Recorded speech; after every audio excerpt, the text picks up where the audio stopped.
उसमें एक देश के प्रधानमंत्री होंगे, दूसरे विपक्ष के नेता होंगे और तीसरे सदस्य मुख्य न्यायाधीश होंगे सर्वोच्च न्यायालय के। लेकिन मोदी जी को पता था फिर गड़बड़ करना मुश्किल हो जाएगा। वो लोकसभा और संसद के अंदर, यानी संसद के अंदर, राज्यसभा लोकसभा है, उसके अंदर वो एक बिल लेकर आ गए। और वो बिल क्या है, उन्होंने सुप्रीम कोर्ट की व्यवस्था को बदल दिया और उस बिल में यह कर दिया कि वो 3 सदस्य जो इलेक्शन कमीशन का गठन करेंगे, उन 3 सदस्यों में एक तो देश के प्रधानमंत्री होंगे, दूसरे विपक्ष के नेता होंगे, तीसरे देश के कानून मंत्री होंगे। तो देश के प्रधानमंत्री और कानून मंत्री वो तो भारतीय जनता पार्टी के हो गए, वो तो केंद्र सरकार के हो गए। तो फिर वो जो 3 सदस्य इलेक्शन कमीशन होगा, उसमें एक चीफ इलेक्शन कमिश्नर और 2 इलेक्शन कमिश्नर। उन तीनों को जो चुनेगा, कौन चुनेगा? ये 3 सदस्य कमेटी चुनेगी।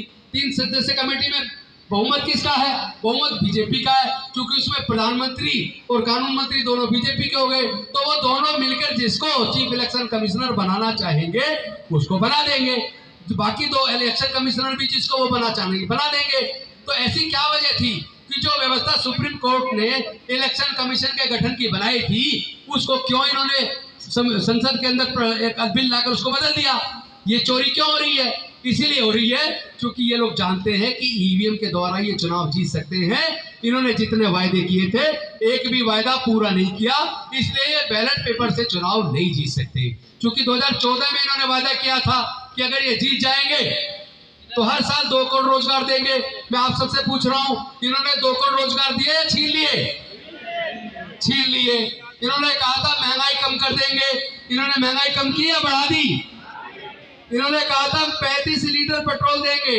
आपने जनता की अदालत में देखा होगा, वो लाला रामदेव वो कह रहे थे जनता से, आपको 35 रुपए पेट्रोल चाहिए कि नहीं चाहिए? 35 रुपए लीटर। जनता कह रही हाँ जी चाहिए।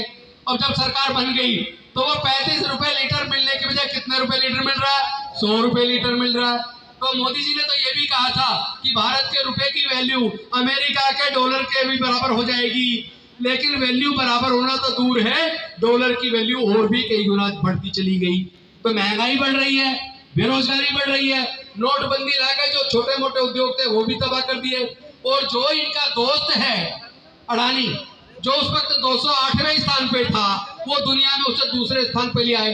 उसकी इतनी मदद की विदेशों में जाके उसको ठेके दिलवाए। आपको याद होगा ऑस्ट्रेलिया गए थे प्रधानमंत्री, वहां भी उसको कोयले का ठेका दिलवा दिया। जहां जहां जाते हैं अपने दोस्त की मदद करते हैं, कहते हैं हम देश को नंबर 1 बनाएंगे। अब मैं पूछना चाहता हूं, 2 चीज में से एक कोई नंबर 1 बना सकते हैं, या तो अपने देश को नंबर 1 बना सकते हैं या अपने दोस्त को नंबर 1 बना सकते हैं। पर उनकी, मोदी जी की प्राथमिकता देश नहीं है, उनकी प्राथमिकता उनका देश है अडानी अंबानी। तो वो लोग नंबर 1 किसको बनाएंगे? या तो देश को या दोस्त को। तो उन्होंने देश को चुनने की बजाय दोस्त को चुना। उन्होंने अडानी जी को दुनिया में दूसरे नंबर पे, 208 से दूसरे नंबर पे पहुंचा दिया, उनको इतना अमीर बना दिया। तो वो बन कैसे रहे? और एक और बात बता दूं, प्राइवेट सेक्टर में रिजर्वेशन होना चाहिए, ये हम मांग कर रहे हैं। ओल्ड पेंशन स्कीम लागू होनी चाहिए, हम मांग कर रहे हैं। क्यों कर रहे हैं? हम इसलिए कर रहे हैं क्योंकि ये लोग जितने भी सरकारी ठेके ले रहे हैं, चाहे वो कोयला खादान हो या दूसरे खादान हो, या जितने एयरपोर्ट के ठेके, सब इनके पास जाते जा रहे हैं। आपका लखनऊ भी इनके पास चला गया, अहमदाबाद का भी इनके पास चला गया, पूरे देश के पोर्ट बेच दिए, एयरपोर्ट बेच दिए, रेलवे बेच दिया, और इन्होंने बैंक बेच दिए, इंश्योरेंस कंपनियां बेच दी, देश के एक एक करके सारे संस्थान बेच दिए। मालिक कौन बन रहा है? इनका दोस्त बन रहा है। मालिक इनका दोस्त बन रहा है, क्योंकि इन्हें देश से प्यार नहीं है, इन्हें दोस्त से प्यार है। तो ये बात आपको समझनी पड़ेगी, नहीं समझोगे तो धोखा खाते रहोगे। तो ये जो जितने बन रहे हैं आपके पैसे से अमीर बन रहे हैं, क्योंकि ये जो लोन लेके, जनता का पैसा बैंक में, आपका पैसा बैंक में, बैंक से पैसा लोन लेते हैं, लोन लेने में सरकार की मदद करती है, और लोन लेने के बाद उसी पैसे से सरकारी ठेके, सरकारी सारी संपत्ति खरीदते हैं और उसके मालिक बन जाते हैं और जनता को अंगूठा दिखा देते हैं। ये क्यों हो रहा है? क्योंकि इनकी मदद, सरकार इनकी मददगार है, सरकार जनता का ख्याल नहीं कर रही है। और एक और बात आपने देखा होगा, छत्तीसगढ़ के अंदर एक बहुजन समाज पार्टी के प्रत्याशी थे, जिस बूथ पे उनका खुद का वोट था, उनके परिवार का वोट था, उनके रिश्तेदारों के वोट थे, जब बैलेट मशीन खुली, ईवीएम मशीन खुली, वो काउंटिंग के टाइम पे उनके अपने बूथ की, तो अपने बूथ से उनको एक भी वोट नहीं मिला, उनका खुद का वोट भी चोरी हो गया। यानी चोरी केवल उनके परिवार रिश्तेदारों का वोट नहीं हुआ, जो उन्होंने अपने खुद के लिए अपना वोट डाला था बीएसपी के लिए, उनका भी वोट चोरी हो गया। तो भाई कैसे भरोसा करें? फिर इलेक्शन कमीशन कर क्या रहा है? वो मालिक बनने की कोशिश क्यों कर रहा है? वो नौकर है, नौकर रहे। संविधान ने उसको जिम्मेदारी दी है कि आप फ्री, फेयर और ट्रांसपेरेंट इलेक्शन कराएं, आप वोटर के भरोसे को कायम करें। आप वोटर के भरोसे को तोड़ रहे हैं, ये नहीं चलेगा। आप देश के साथ गद्दारी कर रहे हैं, आप देश के साथ धोखा कर रहे हैं। देश के लोग इसको स्वीकार करने को तैयार नहीं है। हम लोग संविधान को बचाने आए हैं। कुछ लोग कह रहे हैं कि आपको जेल में डाल देंगे, आप पे यूएपीए लगा देंगे, आप पे मुकदमे लगा देंगे, आपको मरवा देंगे। तो मैं उनको एक बात कहना चाहता हूं कि भैया हमें डराने की जरूरत नहीं है। आप डरे हुए हो इसलिए हमें डराने की कोशिश कर रहे हो, क्योंकि अब यह जनता का मुद्दा बन गया है। जनता को ईवीएम पे भरोसा नहीं है, पूरे देश का मुद्दा बन गया है कि बैलेट पेपर वापस आना चाहिए। ये सोचते हैं कि हम डर जाएंगे, ये सोचते हैं कि महमूद प्राचा एडवोकेट सुप्रीम कोर्ट डर जाएंगे, ये सोचते हैं कि भानु प्रताप सिंह डर जाएंगे, ये सोचते हैं डीसी कपिल डर जाएंगे, ये सोचते हैं राजेंद्र जी डर जाएंगे, ये सोचते हैं राजेंद्र गौतम डर जाएगा। हम मर सकते हैं, ना झुकेंगे, ना डरेंगे, ना बिकेंगे। मैं एक बात कह देना चाहता हूं, अगर देश के स्वतंत्रता सेनानी जब देश में स्वतंत्रता का आंदोलन चल रहा था, उन्हें भी तो अंग्रेजों ने डराया था, उनको भी तो गोली से भूना था, उनको भी तो जेल में डाला था।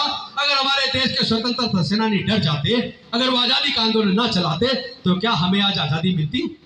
नहीं मिलती ना। तो अगर वो सोच रहे हैं कि हमें जेल में डालकर, हम पे झूठे केस बनाकर हमारी आवाज को बंद कर देंगे, तो ये भूल जाए, ये हमारी आवाज को दबा नहीं सकते, क्योंकि ये आवाज अब जनता की आवाज बन चुकी है कि जनता को अब अपने वोट की चोरी नहीं चाहिए, जनता को बैलेट पेपर वापस चाहिए।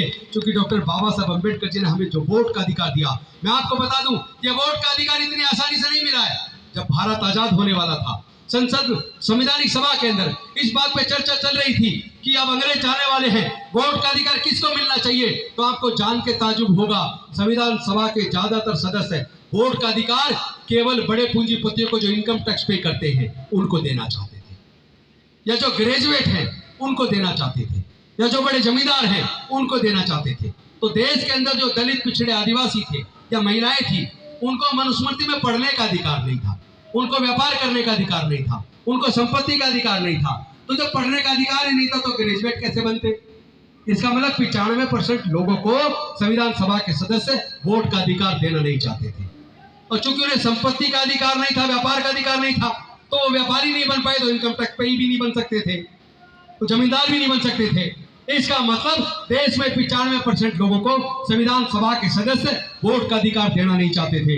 लेकिन संविधान सभा के सामने डॉक्टर बाबा साहब अम्बेडकर अड़ गए और उन्होंने संविधान सभा को इस बात को मानने के लिए मजबूर कर दिया कि भारत में रहने वाले सभी लोग, स्त्री हो या पुरुष हो, अमीर हो या गरीब हो, पढ़ा लिखा हो या अनपढ़ हो, मजदूर हो या किसान हो, सबको समान वोट मिलेगी। One vote one value, one man one vote one value.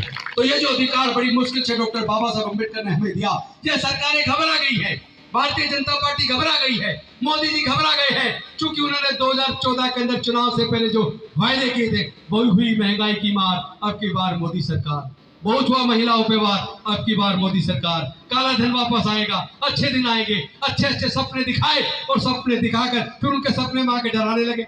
नोटबंदी करके इतना डराया, लोगों को लाइन में लगा दिया, कितने लोग मारे गए, कितने लोगों के व्यापार चौपट हो गए, छोटे मोटे दो धंधे बंद हो गए। तो लोग किसी भी कीमत पर इस सरकार को चाहते नहीं है, क्योंकि इस सरकार ने जनता का एक भी वायदा पूरा नहीं किया। जितने वायदे जनता के साथ किए थे, इन्होंने धोखा किया। और एक और बात, किसान धरने पे बैठते हैं, साल साल बैठते हैं, सर्दी गर्मी बरसात, वहां पे डॉक्टर रितु सिंह बैठी है, यहाँ पे 6800 जो टीचर भर्ती घोटाला हुआ है, उसके अंदर लोग सर्दी में मर रहे हैं, लेकिन सरकार के कान पे जो नहीं छोड़ रही, इसलिए चल रही है क्योंकि उसे जनता की वोट की चिंता नहीं है, वो तो ईवीएम से चोरी करके चुनाव जीत जाएंगे। इसीलिए तो वो कह रहे हैं अब की बार 400 पार। ये भरोसा अब की बार 400 पार का आता कहां से है? पिछली बार कहा था अब की बार 300 पार, तो 300 पार आ गई, अब कह रहे हैं अब की बार 400 पार। अरे इसलिए ये भरोसा है क्योंकि इन्होंने ईवीएम बनाई है, ईवीएम के अंदर कोडिंग करके 400 सीट जीत लेंगे। लेकिन मैं बता देना चाहता हूं इलेक्शन कमीशन को कि आपका ये सपना रह जाएगा। भारत के लोग इतने कमजोर नहीं है, अगर अंग्रेजों को भगा सकते थे तो आपकी तो औकात क्या है। आपको जवाब दिया जाएगा। देश की जनता जवाब देगी। ईवीएम को जाना होगा। लोकतंत्र की रक्षा करके रहेंगे, देश के संविधान की रक्षा करके रहेंगे, बैलेट पेपर को वापस ला कर रहेंगे। इन्हीं शब्दों के साथ मैं आपको कुछ नारे लगा के अपनी वाणी को विराम दूंगा। ईवीएम वापस लो, ईवीएम वापस लो, ईवीएम वापस लो, बैलेट पेपर वापस लाओ, बैलेट पेपर वापस लाओ, बैलेट पेपर लाना होगा वरना वापस जाना होगा। बहुत बहुत धन्यवाद। नमो बुद्धाय, जय भीम, जय भारत।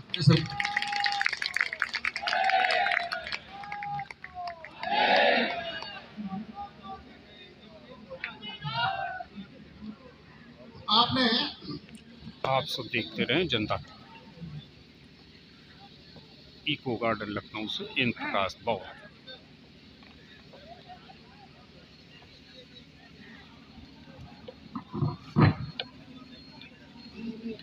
जनता खबर को लाइक कीजिए, कमेंट कीजिए, शेयर कीजिए, सब्सक्राइब कीजिए।